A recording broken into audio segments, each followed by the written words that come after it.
কেন?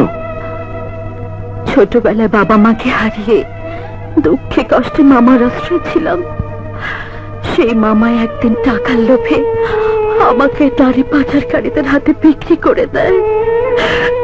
নিজের ইজ্জত নষ্ট হবার আগে ওদের আস্তানা থেকে পালিয়ে দুমুঠো ভাতের জন্য দাঁড়ে দাঁড়ে কাজ করতে যাই।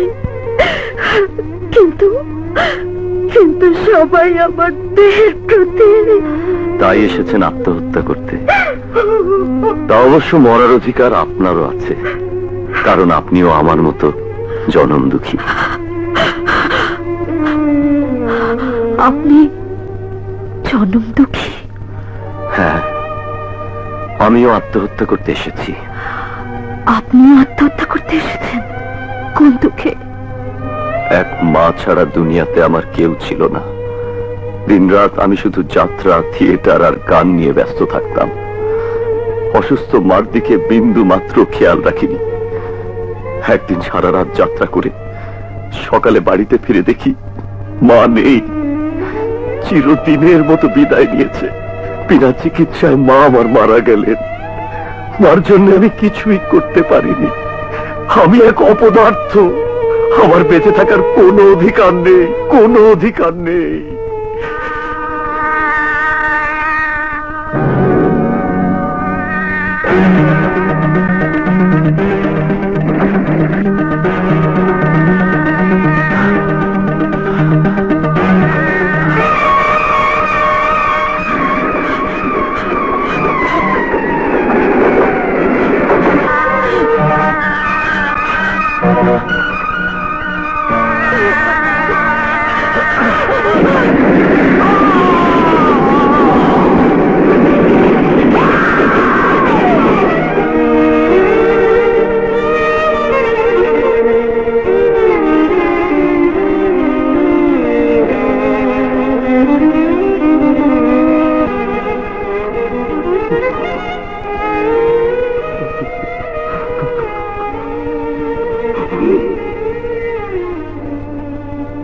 ওষুধটা খাইয়েছেন?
এগুলো আমাকে দিচ্ছ কেন?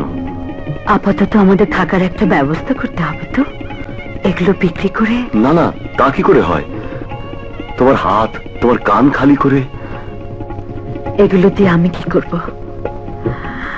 এগুলো আসল অলংকার নয়। এখন তুমি যে আমার আসল অলংকার।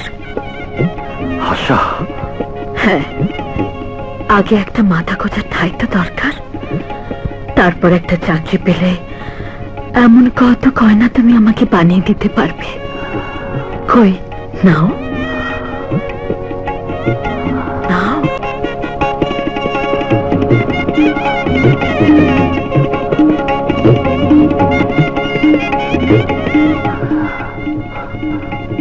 আশা, আশা।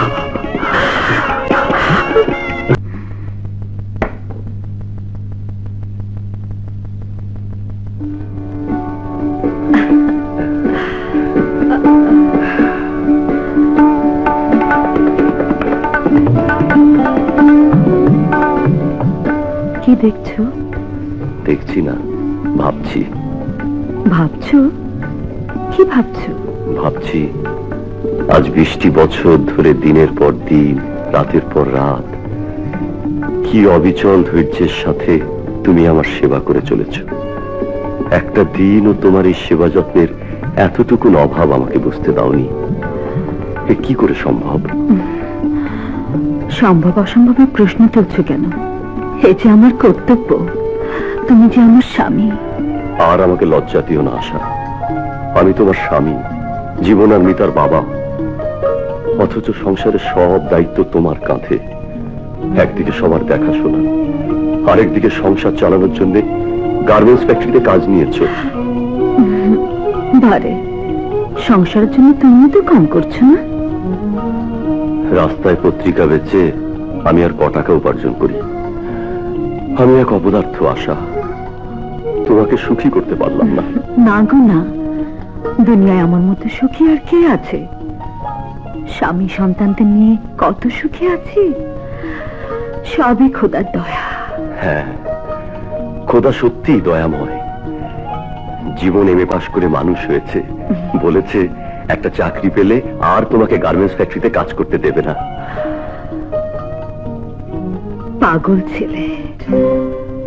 এমএ পাশ করা যত সোজা, চাকরি পাওয়া তত সোজা নয়। আরে জীবন, রাশেদ, তুই কি খবর? কেমন আছিস? আর খবর দোস্ত, এমবিবিএস পাস করে ঢাকা মেডিকেল হসপিটালে আছি। তা তোর খবর? কি করছিস? কি আর করব? Anyway, wish you good luck. দেখা হবে, চলি।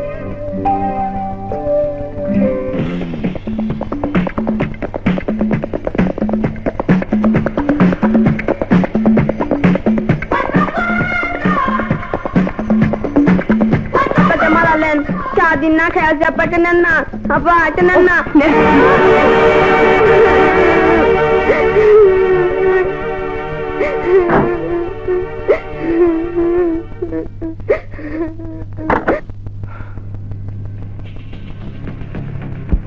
টাকার অহংকারে মানুষকে মানুষ বলে মনে করেন না, তাই না? ননসেন্স। দাঁড়ান।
আমার গায়ে হাত! জানো আমি কার মেয়ে? তোমাকে তোমাকে আমি টুকরো টুকরো করে কেটে শিয়াল কুকুরকে দিয়ে যদি না খাওয়াতে পারি, আমার নাম সুইটি নয়। ভেরি গুড, কিন্তু আমাকে পাবেন কোথায়? ও, আপনি তো আবার এটা দিয়ে কানে বয়রা। আমার ঠিকানাটা জেনে নিন। ভূতের আখড়া লেন, নাম্বারটা কিন্তু সিরিয়াস। আনলাকি 13। যা যা, বাড়ি যাও।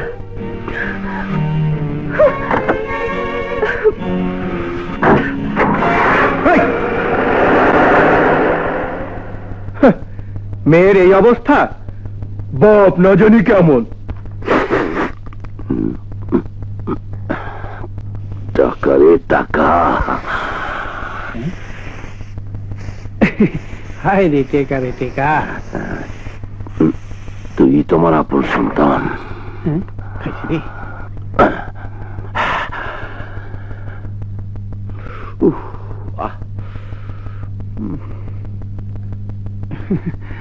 আচ্ছা হুজুর, আপনি ডেলি ডেলি টাকার বান্ডিলে এই